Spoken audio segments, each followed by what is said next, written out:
Hello everyone. I hope you all are doing well. जैसा कि आप सब लोग जानते हैं कि I am a pen researcher in Germany currently working towards my PhD. So आज की इस वीडियो में हम बात करने वाले हैं बहुत ही इंपॉर्टेंट टॉपिक के बारे में, दैट इज एपीएस सर्टिफिकेट। अब अगर आपने मेरी पुरानी वीडियोस देखी हैं या दूसरे जो कोलीग्स हैं हमारे यूट्यूबर्स बाकी हैं उन सब ने वीडियोस बनाई हैं कि आपको अगर जर्मनी आना है तो आपको एटलीस्ट 6 to 8 मंथ्स पहले प्रिपरेशन स्टार्ट कर देनी है, या किसी भी कंट्री आप जाते हैं तो आपको 6 to 8 मंथ्स पहले प्रिपरेशन स्टार्ट कर देनी होती है, बिकॉज आप एक दूसरी कंट्री में जा रहे हैं।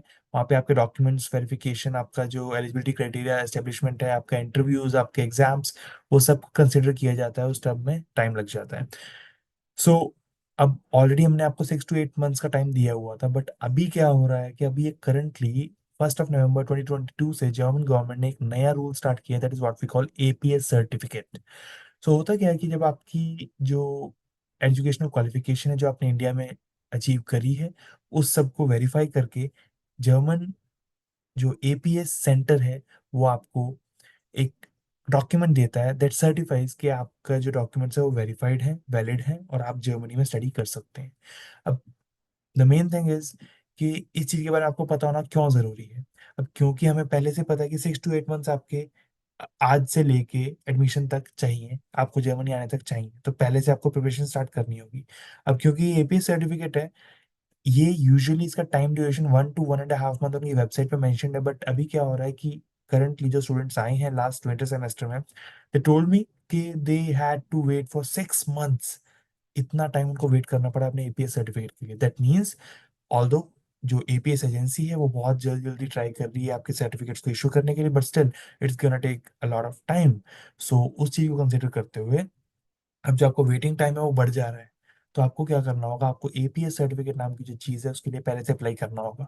अप्लाई करने के लिए, सब कुछ करने के लिए आपको पता होना चाहिए कि वो एग्जैक्टली है क्या, वो अप्लाई करना कैसे है, क्या क्या डॉक्यूमेंट्स की रिक्वायरमेंट होगी, क्या क्या आपने प्रोसेस फॉलो करनी है, किस वे में आपको प्रोग्रेस करना है, ताकि आप उसको टाइमली मैनर से ले सकें और नेक्स्ट स्टेप्स पे जा सकें। क्योंकि अगर आपको प्रोसेस का नहीं पता है तो आप कहीं ना कहीं लैग करेंगे, और आपका जो ड्यूरेशन है वो अगर प्रोलॉन्ग हो गया तो फिर प्रॉब्लम क्या आएगी कि आपका जर्मनी में जो एंट्रेंस है वो लेट हो जाएगा। लेट हो जाएगा तो फिर आपको एक सेमेस्टर मिस हो जाएगा। We don't want that to happen. तो दूसरी चीज, normally we make videos on German education, German travel and for physios, but ये जो वीडियो है ये हर उस स्टूडेंट के लिए जो जर्मनी आना चाहता है, इरिस्पेक्टिव ऑफ कि आप फिजियो हैं या नहीं है, इरिस्पेक्टिव ऑफ क्या बैचलर स्टूडेंट है, मास्टर स्टूडेंट है, पीएचडी स्टूडेंट है, या आप 12th पास स्टूडेंट है। सो 12th पास से लेके पीएचडी स्टूडेंट तक के लिए all of them have to apply APS certificate. अब होता क्या है कि अगर आप 12th पास आउट किया है जस्ट आपने अभी, या आपने बैचलर्स पास आउट किया है, मास्टर्स पास आउट किया है, तो उसके हिसाब से आपकी जो डॉक्यूमेंटेशन है वो डिफरेंट होगी। तो इस वीडियो में हम स्टार्टिंग करने वाले हैं बैचलर्स और मास्टर्स डिग्री जिन लोगों ने जस्ट पास आउट किया उन लोगों से, और फिर बाकी सबका भी मैं आपको डिटेल्स दूंगा कि कैसे कैसे आपको क्या क्या डॉक्यूमेंट चाहिए और एप्लीकेशन करना कैसे है। तो सबसे पहली बात आपको ध्यान देनी ये जरूरी है कि जब आपने एपीएस सर्टिफिकेट लेने के लिए, क्योंकि आपको 5 to 6 मंथ्स लग रहे हैं, ऑल द वेबसाइट पे 1 मंथ मेंशन्ड है, बट क्योंकि टाइम ज़्यादा लग रहा है क्योंकि एक नया स्टेप इंट्रोड्यूस हुआ है, तो उन सबको भी एकोमोडेट करने में टाइम लग रहा है। अब उसको ध्यान में रखते हुए कि आपको पहले से अप्लाई करना पड़ेगा, पहली चीज़। दूसरी चीज़ ये है कि आपको अपने जो कॉलेज का कंफर्मेशन है उसका वेट नहीं करना है। तो आप कॉलेज में अप्लाई करने से पहले भी एपीएस सर्टिफिकेट अप्लाई कर सकते हैं। तीसरी चीज ये है कि आपको एपीएस सर्टिफिकेट अप्लाई करने के लिए भी हम बात करेंगे जब डॉक्यूमेंटेशन की कि क्या क्या डॉक्यूमेंट्स चाहिए। उसमें मेंशन्ड है कि आपको एपीएस सर्टिफिकेट अप्लाई करने के लिए लैंग्वेज सर्टिफिकेट जरूर चाहिए। दैट मीन्स आपको आईईएलटीएस एग्जाम का सर्टिफिकेट आपको जरूर चाहिए, क्योंकि आईएलटीएस एग्जाम आपको हेल्प करेगा एपीएस सर्टिफिकेट लेने में। तो आपको पहले आईएलटीएस एग्जाम लेना पड़ेगा, उसके बाद ही आप एपीएस के लिए अप्लाई कर सकते हैं। अब हम बात करते हैं कि आप कैसे एपीएस सर्टिफिकेट लेंगे और क्या क्या उसमें डॉक्यूमेंट्स आपको चाहिए। तो उसके लिए मैं आपको स्क्रीन शेयर करके डायरेक्टली एपीएस की वेबसाइट पर लेके जाता हूँ, ताकि आप पूरे स्टेप्स को इजीली फॉलो कर सकें और खुद से भी बाद में ये चीज़ सेम कर सकें। तो ये मैंने पहले से एपीएस इंडिया की वेबसाइट खोल रखी है। सिंपली आपने गूगल करना है एपीएस इंडिया। एपीएस इंडिया जब आप खोलेंगे तो ये एकेडमिक इवैल्यूएशन सेंटर की वेबसाइट खुल जाएगी। अब ये खुलने के बाद आपने क्या करना है कि आपने इसकी वेबसाइट पे जाना है। एपीएस इंडिया की वेबसाइट खोली। अब इसके बाद आपने देखना है कि आपने अप्लाई कैसे करना है। सबसे पहले आप क्या करेंगे, इस वेब जो पेज है। अब आपने अप्लाई करने के लिए क्या करना है, नीचे जाएंगे एंड रजिस्टर पे क्लिक करेंगे, just scroll down and register पे क्लिक करना है अप्लाई करने के लिए। बट उससे पहले मैं आपको लेके जाना चाहूंगा रिक्वायरमेंट्स पे। तो दो चीजें, एलिजिबिलिटी क्विज और चेकलिस्ट। तो आप चेकलिस्ट पे जाएंगे और चेकलिस्ट को फिर आप देखेंगे कि आपके लिए कौन सी चेकलिस्ट वैलिड है। अगर आप क्लास 12 के स्टूडेंट हैं तो ये चेकलिस्ट आप डाउनलोड करेंगे। अगर आप क्लास 12 के स्टूडेंट हैं जिसने जेई मेंस और एडवांस दोनों क्लियर कर लिए हैं तो आप ये वाली चेकलिस्ट डाउनलोड करेंगे। अगर आप अंडर ग्रेजुएट स्टूडेंट है और आपने सिर्फ अभी 2 सेमेस्टर ही क्लियर किए हैं तो आप ये वाली चेकलिस्ट डाउनलोड करेंगे। And last but not the least, अगर आप ग्रेजुएट या पोस्ट ग्रेजुएट कोर्स कंप्लीट कर चुके हैं और फर्दर एजुकेशन के लिए जर्मनी जाना चाहते हैं तो ये आप चेकलिस्ट डाउनलोड करेंगे। तो ये मैंने चेकलिस्ट डाउनलोड कर ली है और यहाँ पे हम आ गए हैं। अब बात आती है कि हमने चेकलिस्ट डाउनलोड कर लिए, क्या क्या डॉक्यूमेंट्स चाहिए, अब हम उसकी बात करते हैं। सबसे पहले जैसे कि मैंने कहा कि एपीएस इंडिया की वेबसाइट पे जाएंगे और अपना रजिस्ट्रेशन करेंगे। तो हम गए एपीएस इंडिया की वेबसाइट पे और मेन होम स्क्रीन पे आए, रजिस्ट्रेशन वाला जो सेक्शन है उस पर क्लिक किया एंड इस पे अपनी डिटेल्स डालनी स्टार्ट करी। तो user name, you can put anything. Password जो भी आप डालना चाहें, तो मैं एक रैंडम पासवर्ड क्रिएट करता हूँ एंड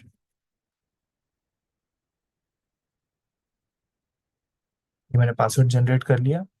अब ये पासवर्ड मैंने यहाँ पे और यहाँ पे डाल दिया है। नेक्स्ट पे क्लिक करेंगे, अपनी पर्सनल डिटेल्स डालेंगे।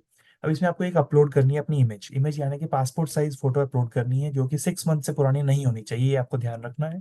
फर्स्ट नेम आपका जो भी है वो डालेंगे, लास्ट नेम डालेंगे, ईमेल आईडी 2 बार डालेंगे, मेल या फीमेल अपना जेंडर सिलेक्ट करेंगे, नेशनैलिटी आपकी क्या है, ऑफ कोर्स इंडिया की हम बात करें तो इंडियन आपकी नेशनैलिटी होगी तो वो डालेंगे। डेट ऑफ बर्थ क्या है, प्लेस ऑफ बर्थ क्या है, इंडियन सिटीजन है या नहीं है, कॉन्टैक्ट नंबर, आपका एड्रेस, किस स्टेट में आते हैं, कंट्री कौन सी है, ऑफकोर्स इंडिया, आपका जिप कोड। फिर नेक्स्ट पे क्लिक करेंगे तो आप देखेंगे कि अभी नेक्स्ट पे मैं क्लिक नहीं कर सकता क्योंकि मैंने डिटेल्स फिल नहीं करी है। बट आप अगर नेक्स्ट पे क्लिक करेंगे तो आप एजुकेशनल डिटेल्स पे आ जाएंगे। एजुकेशनल डिटेल्स में आपसे पूछेंगे कि आपका करंट एजुकेशनल लेवल क्या है। आप क्लास 12 स्टूडेंट हैं, क्लास 12 विद जेईई मेंस और एडवांस क्लियर किए हुए स्टूडेंट हैं, आप बैचलर स्टूडेंट हैं या मास्टर स्टूडेंट हैं। ये क्लियर करने के बाद आपने क्या करना है, ये जब सारी डिटेल्स आप इसमें डाल देंगे, नेक्स्ट आपसे क्वेश्चन पूछा जाएगा test AS details. Test AS का क्या कॉन्सेप्ट है, क्योंकि मैंने आपको बोला कि आपके दो क्राइटेरिया, अगर आप क्लास 12 स्टूडेंट हैं या क्लास 12 के साथ जेईई एग्जाम क्लियर किया हुआ है तो उसमें एक डिफरेंस आ जाता है। तो अगर आपका जेई एग्जाम क्लियर किया हुआ तो आपको ये टेस्ट नहीं देना। एक टेस्ट होता है जिसको बोलते हैं टेस्ट एएस, जो आपके एप्टीट्यूड को टेस्ट करता है कि आप जर्मनी में एजुकेशन लेने के लिए रेडी हैं या नहीं है। तो टेस्ट एएस, अगर आपने जेई एडवांस और मेन दोनों क्लियर किए हुए हैं तो आपको टेस्ट एएस नहीं देना है। बट अगर आपने जेई एडवांस और मेंस क्लियर नहीं किए हुए हैं तो आपको टेस्ट एएस देना पड़ेगा। ये इंडिया में इसके टेस्ट सेंटर्स होते हैं, डेट्स अवेलेबल होती हैं और आप लेके टेस्ट एएस की फिर जब आप क्लियर कर लेंगे उसकी डिटेल्स यहाँ पे मेंशन करेंगे अगर आपके पास जेईई नहीं। अब अगर आप बैचलर्स या मास्टर स्टूडेंट है तो आपको टेस्ट एएस की रिक्वायरमेंट नहीं है, अगर आपके बैचलर्स या मास्टर्स की डिग्री है तो। अगर आप बैचलर्स फर्स्ट या सेकेंड ईयर में है तो आपको टेस्ट एएस देना पड़ेगा। फिर आती है बात लैंग्वेज डिटेल्स की। तो लैंग्वेज डिटेल्स का मतलब है कि आपको इंग्लिश या जर्मन में से जो भी आप लैंग्वेज ऑप्ट करना चाहते हैं फर्दर स्टडीज के लिए उसका एक सर्टिफिकेट देना पड़ेगा। फिर बात आती है पेमेंट डिटेल्स की। तो पेमेंट जो है 18,000 रुपीज आपको एपीएस यानी कि एकेडमिक इवेल्युएशन सेंटर को देने पड़ेंगे एपीएस सर्टिफिकेट इशू करने के लिए। तो अब वापस से आ जाते हैं हम चेकलिस्ट पे बैचलर और मास्टर प्रोग्राम के लिए। जैसे कि हमने कहा कि 18,000 रुपीज आपको देने पड़ेंगे, एकेडमिक इवेल्युएशन सेंटर के अकाउंट में सबमिट करने पड़ेंगे। आप इसको ऑनलाइन भी सबमिट कर सकते हैं, पेमेंट कर सकते हैं, या आप चाहें तो उनके अकाउंट में भी डायरेक्टली अमाउंट ट्रांसफर कर सकते हैं। ध्यान आपने ये रखना है कि जो चेकलिस्ट है इसको पूरा फिल करना है, एक भी स्टेप मिस नहीं करना है।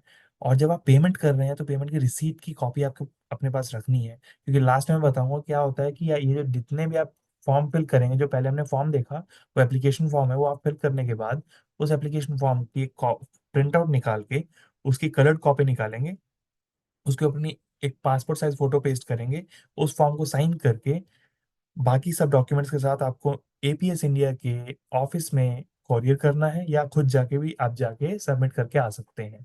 दोनों ही केस में आपको ये सब डॉक्यूमेंट्स चाहिए इंक्लूडिंग योर पेमेंट रिसीट। अब बात जो आती है वो ये है कि जो डॉक्यूमेंट वेरिफिकेशन है वो एपीएस इंडिया खुद करेगा और इसको टाइम लगता है। उस टाइम को ध्यान में रखते हुए कि हम ये सब चीज़ें जल्दी कर रहे हैं। अब जब भी ये चीज़ हो जाएगी तो आपको एक डिजिटल सर्टिफिकेट, एपीएस सर्टिफिकेट आपको ईमेल में आ जाएगा। वो कब हो आएगा? जब आपकी वेरिफिकेशन कंप्लीट हो जाएगी। आपको ये भी ध्यान देना है कि अगर आपको वीज़ा एप्लीकेशन करना है तो आपको एपीएस सर्टिफिकेट चाहिए ही चाहिए। दैट मीन्स आपको कोई ऑप्शन नहीं है, सेकंड ऑप्शन नहीं है, आपको एपीएस के लिए अप्लाई करना ही पड़ेगा वीज़ा अप्लाई करने से पहले, स्टूडेंट वीज़ा के लिए। अब बात आती है डॉक्यूमेंट्स क्या क्या चाहिए। तो पासपोर्ट साइज फोटो, जैसे मैंने आपको बोला, 6 मंथ से पुरानी फोटो नहीं होनी चाहिए। एपीएस को आपने 18,000 रुपीज ट्रांसफर किए हैं, वो फी ट्रांसफर रिसीप्ट की एक कॉपी आपके पास चाहिए। इसके साथ आपको आधार कार्ड की एक जेरोक्स, उसके साथ उसमें जो फोन नंबर मेंशन्ड है उसकी डिटेल्स उसमें मेंशन करके आप सबमिट करेंगे। पासपोर्ट की एक कॉपी चाहिए, फर्स्ट और लास्ट पेज की। क्लास 12th की मार्कशीट और उसको सर्टिफिकेट।